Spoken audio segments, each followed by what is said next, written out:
बिस्मिल्लाहिर्रहमानिर्रहीम। Legal forum में आप सबको खुश आमदीद। हमारे पास यहाँ पे माइनर और मेजर एक्ट्स होते हैं, तो आज हम माइनर एक्ट्स की तरफ जाएंगे। माइनर एक्ट्स में कोर्ट फीस एक्ट और स्टैम्प एक्ट वगैरह ये वाली चीज़ें आ जाती हैं। जो माइनर एक्ट्स होते हैं उनको मिला के एक माइनर एक्ट बनाया गया है।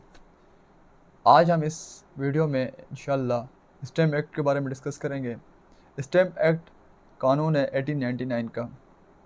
तो कुछ यहाँ पे आप जो कीमतें देखेंगे कि इस इंस्ट्रूमेंट में इतनी कीमत लगनी है, तो आपने आज हिसाब से, आज के पर्सपेक्टिव से उसे नहीं देखना, बल्कि आपने उसको देखना है 1899 के पर्सपेक्टिव से। क्योंकि यहाँ पे कुछ स्टैम्प्स, कुछ ड्यूटीज़ ऐसी हैं जो कहती हैं कि 5 पैसे 50 पैसे ऐसे उसके ऊपर ड्यूटी लगेगी, फ़लाने इंस्ट्रूमेंट में ड्यूटी लगेगी। अब सबसे पहले मैं आपको बताता चलूँ कि स्टैम्प एक्ट या स्टैम्प का मतलब क्या है। स्टैम्प का मतलब वो ड्यूटी जो आपने देनी होती है किसी भी इंस्ट्रूमेंट के ऊपर। अब इंस्ट्रूमेंट में मुराद क्या होता है? Any written document is called instrument. आप प्रॉपर्टी ख़रीदते हो, आप प्रॉपर्टी ट्रांसफ़र करते हो, उस चीज़ के लिए हमें क्या चाहिए होता है? कोई ना कोई इंस्ट्रूमेंट चाहिए होता है। अब जैसे आपने किसी को प्रॉपर्टी मॉर्गेज की है, तो उसको आप लिखवाते हो, तो उस लिखवाने के लिए या किसी को आप बेचते हो, तो वो प्रॉपर्टी आप ख़रीद फ़रोख्त के लिए आपने कोई लिखत करनी होती है। जब वो आप कोई चीज़ लिखते हो किसी भी इंस्ट्रूमेंट में, किसी भी डॉक्यूमेंट में, तो उसको आपने क्या करना होता है? रजिस्टर करवाना होता है। रजिस्ट्रेशन के लिए जो फ़ीस या रजिस्ट्रेशन के ऊपर जो स्टैम्प लगता है, उसे हम कहते हैं स्टैम्प ड्यूटी कहते हैं। अब ये क्यों कहते हैं कि कल ये क्यों करते हैं हम? अगर कल को कोई मसला आ जाए, कोई आपके साथ कोई परेशानी हो जाए उस प्रॉपर्टी के हवाले से, तो आपके पास वो पीस ऑफ एविडेंस मौजूद हो, ताकि आप कोर्ट को दिखाएंगे। अगर वो प्रॉपरली ड्यूली स्टैम्प्ड होगा, then it is admissible, otherwise it is not admissible. So this is the purpose of this stamp act। जो भी इंस्ट्रूमेंट हमने इंशाल्लाह सेक्शन 31 से जब आगे पढ़ेंगे, तो उसमें आप देखेंगे कि कौन कौन से इंस्ट्रूमेंट्स जो होंगे हम उनको एज अ एविडेंस एक्सेप्ट कर सकते हैं। अगर ड्यूली स्टैम्प्ड होगा, तो वो एज अ एविडेंस हम उसको इस्तेमाल कर सकते हैं। वो हमारी हक में गवाही दे सकता है वो इंस्ट्रूमेंट, वो हमारे हक में बोल सकता है इंस्ट्रूमेंट। क्यों? क्योंकि वो ड्यूली स्टैम्प्ड है और उस पर आपका नाम लिखा हुआ है, उसको आपने रजिस्टर करवाया हुआ है, उसकी आपने ड्यूटी पे की हुई है। जब आपने ड्यूटी पे की हुई है, तो वो डॉक्यूमेंट ये ज़ाहिर बात है, वो डॉक्यूमेंट्स की अपनी कोई हैसियत नहीं होती। उस डॉक्यूमेंट्स की अपनी बहुत सारी हैसियत होती है, लेकिन वो जो घर आपके नाम पे है उस डॉक्यूमेंट में लिखा हुआ है, तो वो उसके लिए आपके लिए क्या बन सकता है? पीस ऑफ एविडेंस बन सकता है। सबसे पहले हमने यहाँ पे सेक्शन 2 को डिस्कस करना है। आपको पता है अक्सर जो भी स्टेट्यूट्स होते हैं, अक्सर जो भी लॉज हैं, उनमें जो सेक्शन 2 होता है वो डेफिनेशन क्लास होता है। तो इसमें भी सेक्शन 2 डेफिनेशन क्लासेस को डिस्कस करता है, डेफिनेशन को डिस्कस करता है। तो चलो चलते हैं डेफिनेशन की तरफ। जो सबसे पहले डेफिनेशन है, जैसे आपको यहाँ पे दिखाई दे रहा होगा, वो किस चीज़ की है? वो है बैंक की, बैंकर। अब कोई भी बैंक या कोई भी ऐसा बंदा जो बैंक के नाम पे काम कर रहा हो या एक्टिंग एज अ बैंकर, उसे हम क्या कहते हैं? बैंक कहते हैं। उसके बाद आता है नेगोशिएबल और bill of exchange. Bill of exchange में नेगोशिएबल इंस्ट्रूमेंट आ जाते हैं, प्रॉमिसरी नोट आ जाता है, चेक आ जाता है। अब ये सारे के सारे जो बिल ऑफ एक्सचेंज हमने पढ़ा था नेगोशिएबल इंस्ट्रूमेंट्स में, वही यहाँ पे बिल ऑफ एक्सचेंज की डेफिनेशन होगी। अब जो बिल ऑफ एक्सचेंज को लिखने वाला होता है, जो बनाने वाला होता है, उसे हम कहते हैं ड्रॉर, DRAWER, ड्रॉर। ठीक है, जो जिसके नाम पे लिखी जाती है उसके कहते हैं ड्राई, और जिसने पे करने होते हैं उसको पे ही कहा जाता है। और जो उसके जिसके पास वो क्या कहते हैं, नेगोशिएबल इंस्ट्रूमेंट होता है, उसे हम क्या कहते हैं? बियरर कहते हैं। ठीक है, मतलब वो का होल्ड कर रहे हैं, वो नेगोशिएबल इंस्ट्रूमेंट को होल्ड कर रहे हैं। तो ये नेगोशिएबल इंस्ट्रूमेंट्स के बारे में, बिल ऑफ एक्सचेंज के बारे में था। उसके बाद जो हमारी डेफिनेशंस आती हैं, वो जो डेफिनेशंस हैं, लाइक सेक्शन डेफिनेशन नंबर 5 है। डेफिनेशन नंबर 5 आपको बताती है बॉन्ड्स के बारे में। बॉन्ड में खुद को बंदा ओबलाइज करता है किसी को पैसे देने के लिए। अब वो प्रोविजनल और कंडीशनल हो सकती है। प्रोविजनल कंडीशनल कैसे हो सकती है? कि बंदा कहता है कि मैंने आपको ये पैसे देने हैं, अब खुद को क्या कर रहा है? ओबलाइज कर रहा है। कब कब पैसे देने हैं? जब आप ये काम करोगे, जब आप ये कंडीशन फुलफिल करोगे, तब उसमें आपको पैसे देने पड़ते हैं। अब उसके बाद बिल ऑफ लेडिंग, जो चौथी डेफिनेशन है, बिल ऑफ लेडिंग की डेफिनेशन है। अब बिल ऑफ लेडिंग से क्या मुराद है? जब भी कोई भी कार्गो वगैरह आती है, किस पे आती है? शिप पे आती है। जो शिप पे जो कार्गो वगैरह आती है, जो शिप के ऊपर सामान आता है, जो उसका बिल होता है, उसे हम क्या कहते हैं? बिल ऑफ लेडिंग कहते हैं। जब बिल ऑफ लेडिंग की जो रेसिट होती है, उसके ऊपर फिर ड्यूटी वगैरह लगनी होती है। अब जो वहाँ पे एक वर्ड इस्तेमाल हुआ इस डेफिनेशन में, मैट्स रेसिट। मैट्स रेसिट का मतलब क्या होता है? कोई भी कमांडिंग ऑफिसर, फॉर सपोज हमारे इधर गवादर से कोई शिप जा रही है और कोई सामान कोई चीज़ एक्सपोर्ट करने के लिए जा रही है। अब वहाँ पे ज़ाहिर बात है हर शिप का, हर एक जगह का, हर एक गुड्स का एक अलग से कमांडिंग ऑफिसर होता है जो आपको क्या देता है, एक रेसिट देता है। उस रेसिट को हम वो दिस इज वो एक आपको इंश्योरेंस टाइप्स आपको सर्व करती है। जब वो रेसिट दिखाई जाती है किसी, वो तो रेसिट किसको दी जाती है, कैप्टन को दी जाती है। तो उस रेसिट पे कोई ड्यूटी वगैरह कोई चार्ज वगैरह नहीं लगता, लेकिन वो क्या होती है, सिर्फ इंश्योरेंस होती है। अब जो बिल ऑफ लेडिंग है उसके ऊपर लगती है, लेकिन जो मैट्स रेसिट होती है उसके ऊपर ड्यूटी नहीं लगती। ठीक है। उसके बाद मैंने पहले जब बताया bill of exchange. Bill of exchange के दो टाइप्स होते हैं। बिल ऑफ एक्सचेंज के दो टाइप्स होते हैं, एक होता है अकोमोडेशन बिल और दूसरा होता है ट्रेडिंग बिल। जो ट्रेडिंग बिल होता है वो तो खरीदो फरोख्त के लिए इस्तेमाल होता है, और जो अकोमोडेशन वाला बिल होता है वो किस चीज़ के लिए इस्तेमाल होता है, आपकी ज़रूरियात को पूरा करने के लिए। जो भी बिल आप बनाते हो उसको क्या कहते हैं, बिल ऑफ अकोमोडेशन। और जो दूसरा होता है बिल ऑफ ट्रेडिंग, खरीद फरोख्त का जो भी बिल बनता है उसे कहते हैं बिल ऑफ ट्रेडिंग कहते हैं। अब उसके बाद है पावर ऑफ अटॉर्नी, डेफिनेशन 21। अब पावर ऑफ अटॉर्नी का मतलब क्या होता है, वैसे तो हम कहते हैं कि भाई जैसे कोर्ट में वकील जाता है अपने क्लाइंट को रिप्रेजेंट करते हैं वहाँ पे जाके, तो यहाँ पे एक बंदा है जिसने इंस्ट्रूमेंट को एग्जीक्यूट करना है किसी और बंदे के नाम पे। ठीक है। फॉर सपोज इंस्ट्रूमेंट मेरे नाम पे कोई और उसको एग्जीक्यूट करेगा, तो उसको मैं पावर ऑफ अटॉर्नी, अब कोई अगर पावर ऑफ अटॉर्नी को हम जब किसी को देते हैं तो उसे हम क्या कहते हैं, मतलब किसी को हम अपना राइट देते हैं, अपना राइट ट्रांसफ़र करते हैं किसी को, तो हम क्या करते हैं, क्या कहते हैं, हम किसी को अपना नुमाइंदा बना रहे होते हैं कि आपने हमारी जगह पे से अपनी हमारे इस इंस्ट्रूमेंट को एग्जीक्यूट करना है, तो उसे कहते हैं पावर ऑफ अटॉर्नी। ठीक है। हमारी जगह पे कोई और जाके उसको एग्जीक्यूट करता है। अब उसमें डेफिनेशन नंबर 10 है कन्वीनियंस। कन्वीनियंस से मुराद ये है कि सेल और जो भी चीज़ आप खरीदते बेचते हो उसके ऊपर क्या होती है, कन्वीनियंस होती है। अब कन्वीनियंस क्या होती है, मतलब उसमें एक वर्ड इस्तेमाल हुआ है बिटवीन इंटरवाइवोज। इंटरवाइवोज से क्या मुराद है, कोई भी ट्रांसफ़र होती है, सेल होती है, मॉर्गेज होती है, कोई भी ट्रांसफ़र होती है, तो वो वो किसके बीच होती है, इंटरवाइवोज के बीच होती है। What do mean by inter vivos here, inter vivos से मुराद होती है बिटवीन द लिविंग थिंग्स, किसके दरमियान, लिविंग थिंग्स के दरमियान जो भी ट्रांजेक्शन होगी उसे हम क्या कहते हैं, जो वर्ड इस्तेमाल हुआ इंटरवाइवोज का, उससे मुराद क्या है, लिविंग थिंग्स। ठीक है। तो ये कन्वीनियंस मतलब सेल या कोई भी चीज़ आप बेचते हो तो उसके लिए क्या इस्तेमाल होता है, कन्वीनियंस इस्तेमाल होता है। अच्छा। उसके बाद आता है प्रॉमिसरी नोट। प्रॉमिसरी नोट की डेफिनेशन वही होगी जो नेगोशिएबल इंस्ट्रूमेंट बताई गई है। ठीक है। और उसके बाद बिल ऑफ एक्सचेंज मैंने बताया आपको, बिल ऑफ एक्सचेंज अगर बाहर से कहीं कंट्री से आ रहा है तो that should be duly stamped, वो ड्यूली स्टैम्प होना चाहिए before presenting it to anyone. अब किसी के आगे उसको प्रेजेंट करने से पहले वो क्या होना चाहिए, ड्यूली स्टैम्प होना चाहिए। अब ये थी कुछ डेफिनेशंस। अब डेफिनेशंस के आगे हम चलते हैं सेक्शन 3 के ऊपर। अब सेक्शन 3 आपको ये बताएगा कि कौन कौन से इंस्ट्रूमेंट्स होते हैं वो चार्जेबल होंगे। अब ये जब कि 1899 में बताया गया कानून आया है, तो 1899 से पहले जो भी इंस्ट्रूमेंट्स बनाए गए थे उनको अगर आपने एग्जीक्यूट करना है तो वो किस तरीके से एग्जीक्यूट करेंगे, इस स्टैम्प एक्ट के ज़रिए एग्जीक्यूट करेंगे। कोई इंस्ट्रूमेंट जो बाहर पाकिस्तान से बाहर वो बन के आता है और वो प्रॉपर्टी पाकिस्तान में है तो उसको कैसे डील करेंगे वो भी आपको इस सेक्शन में बताया जाएगा। ठीक है। जब इस सेक्शन को पढ़ के देखेंगे, इस सेक्शन में सिंपल वर्डिंग लिखी हुई है। सबसे पहले तो ये लिखा हुआ है कि जो 1899 से पहले इंस्ट्रूमेंट बने थे, अब अगर आपने उनको एग्जीक्यूट करना है तो स्टैम्प एक्ट के जरिए एग्जीक्यूट करना है। उसके जो दूसरा और तीसरा सब सेक्शंस हैं वो क्या बताएंगे आपको कि कोई भी इंस्ट्रूमेंट जो पाकिस्तान से बाहर बनता है और वो फिर पाकिस्तान में आगे एग्जीक्यूट होता है तो उसमें क्या एग्जीक्यूट हो सकता है, नहीं हो सकता। वो प्रॉपर्टी जिस प्रॉपर्टी के ऊपर वो इंस्ट्रूमेंट बना है वो पाकिस्तान में एग्जीक्यूट कर रहा है तो उसकी क्या हैसियत होती है, वो आपको सेक्शन 3 बताएगा डिटेल में। उसके बाद सेक्शन 11 की तरफ हम चलते हैं। सेक्शन 11 जो है आपको बताएगा यूज़ ऑफ एडेसिव स्टैम्प्स। अब एडेसिव स्टैम्प्स के लिए सबसे पहले आपको पता होना चाहिए, अब उस एडेसिव स्टैम्प्स बताने से एडेसिव और दूसरा होता है इम्प्रेसिव स्टैम्प्स। एडेसिव स्टैम्प्स वो होते हैं जब भी आपके पास कोई भी शीट आती है, कोई भी इंस्ट्रूमेंट आता है तो उसके अंदर वो क्या होता है, लगा होता है, उसकी मोहर कोई लगी होती है, तो उसे क्या कहते हैं, एडेसिव स्टैम्प्स कहते हैं। मतलब जो पेज है जिसके ऊपर आपने इंस्ट्रूमेंट लिखना है उसके अंदर सब पहले से ही एक स्टैम्प मौजूद होता है तो उसे कहते हैं एडेसिव स्टैम्प। ठीक है। जो जैसे आपको यूनिवर्सिटी वगैरह की डिग्री वगैरह मिलती है तो डिग्री वगैरह पे भी वो एडेसिवली स्टैम्प्ड होता है। ठीक है। मतलब उसको जब आप इंस्ट्रूमेंट है उसके ऊपर मोहर लगाते नहीं है, वो पहले से लगी हुई होती है। और दूसरी बात क्या है, इम्प्रेसिव स्टैम्प जो आपने फिर बाद में लगानी होती है।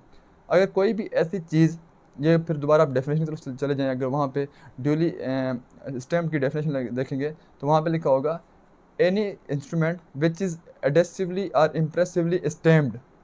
आपने उसको कैसे स्टैम्प किया है, इम्प्रेसिवली या एडेसिवली स्टैम्प किया है, और उसकी जो फ़ीस वगैरह थी, जो मेंशन फ़ीस थी, जो लॉ रेलिवेंट है उसके हिसाब से, वो आपने पे कर दी है, तो उसे हम क्या कहते हैं, ड्यूली स्टैम्प कहते हैं।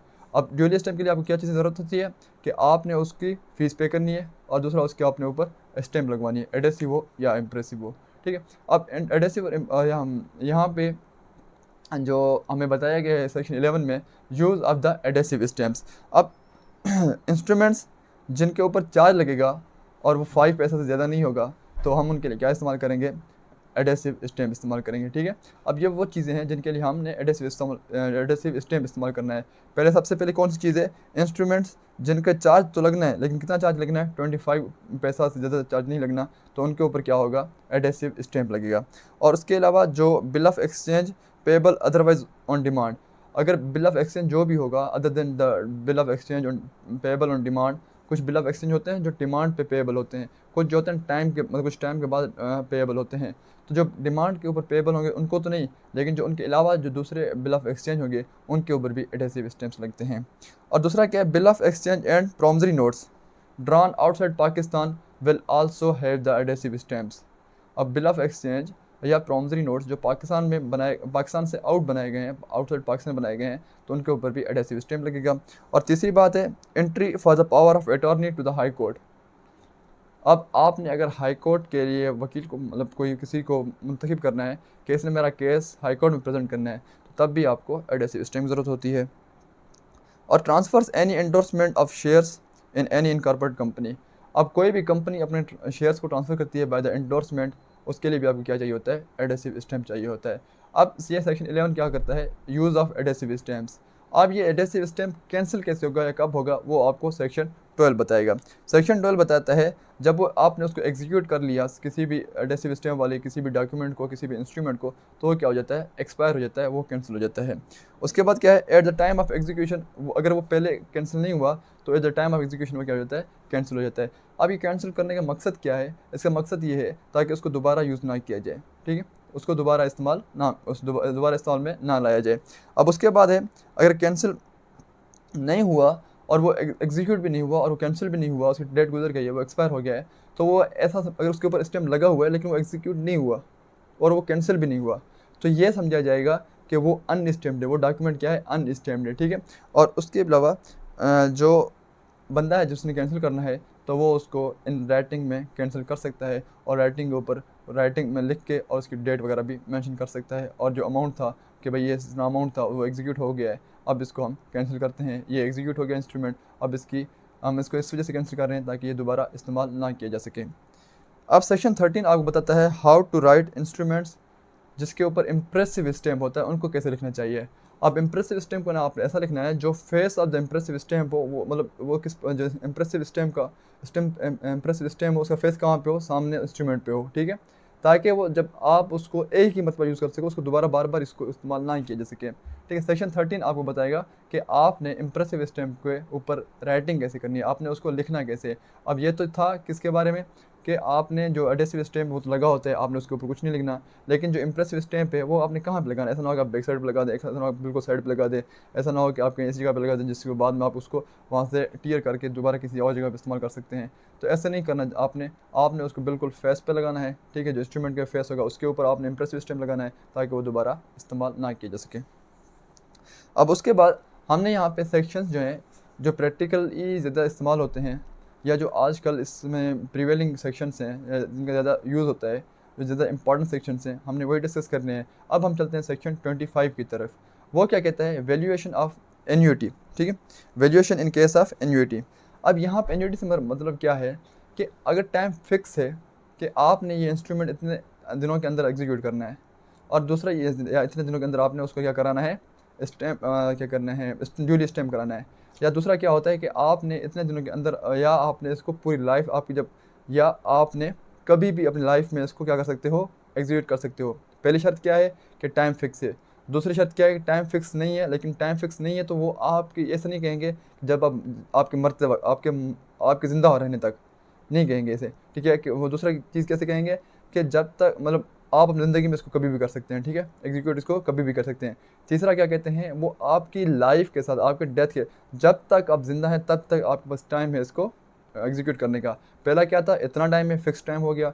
दूसरा क्या था कि आप अपनी ज़िंदगी में कभी भी कर सकते हैं। तीसरा क्या था, आप अपनी मौत तक आपके पास टाइम है, आप जब तक ज़िंदा हैं तब तक आपके पास टाइम है कि आप इसको एग्ज़ीक्यूट कर सकते हैं। अब जो पहला कंडीशन है जिसमें आपने कहा टाइम, जब टाइम आएगा वो उसको एग्ज़ीक्यूट किया जाता है।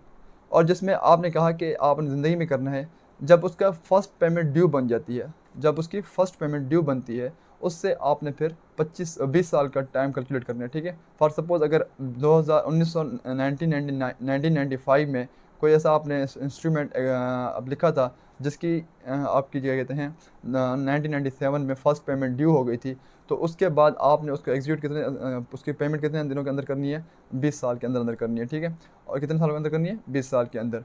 अब जो दूसरा कंडीशन है कि जो मौत तक, आपके ज़िंदा रहने तक कंडीशन है जो लगाई जाती है, जब उतना टाइम दिया जाता है, तब क्या होता है, 12 साल का टाइम होता है when the payment of first payment becomes due, ठीक है। जब उसकी डेट फर्स्ट पेमेंट ड्यू बन जाती है तो उस डेट से आपने 12 साल का पीरियड काउंट करना है। और जो दूसरी कंडीशन थी उसमें डेट ऑफ जो डेट आपकी क्या कहते हैं एग्जीक्यूशन के लिए ड्यू हो जाती है, फर्स्ट पेमेंट के लिए ड्यू हो जाती है, उससे आपने 20 साल का पीरियड काउंट करने हैं। ये था सेक्शन 25 के बारे में, जो आपको बताता है किसके बारे में, valuation in case of annuity. अच्छा, उसके बाद सेक्शन 31, सेक्शन 31 ये कहता है एडजुडिकेशन ऑफ प्रॉपर स्टैम्प्स। अब एडजुडिकेशन ऑफ प्रॉपर स्टैम्प्स कैसे होगी, जब आप कलेक्टर के पास अपना कोई भी स्टैम्प लेके जाएंगे, चाहे वो आपने प्रॉपरली एग्जीक्यूट किया है कि नहीं किया, चाहे वो ड्यूली स्टैम्प्ड है कि नहीं है, तब वो अगर कलेक्टर उसको देखता है कि प्रॉपरली स्टैम्प नहीं है, तो वो उसको ऊपर चार्ज लगा के आपको कहेगा कि इसको आप प्रॉपरली स्टैम्प करवाएं और इसको एग्जीक्यूट करें, तब वो क्या बन जाता है, चार्जेबल बन जाता है। तो ये क्या हो गया, adjudication of the proper stamp हो गया। तो ये आप कौन डिटरमाइन करता है, कलेक्टर इसकी ड्यूटी डिटरमाइन करेगा, और इसके ऊपर वो ड्यूटी जो उसको बंदा लेके आता है वो उसको कहेगा कि आप ड्यूटी पे कर दें। उसके बाद सेक्शन 32 सर्टिफिकेट। अब जो भी स्टैम्प, जो भी इंस्ट्रूमेंट आपने उसको एग्जीक्यूट किया, उसको ड्यूली स्टैम्प करवाया, तो कलेक्टर उसका क्या करता है, स्टैम्प इशू करता है।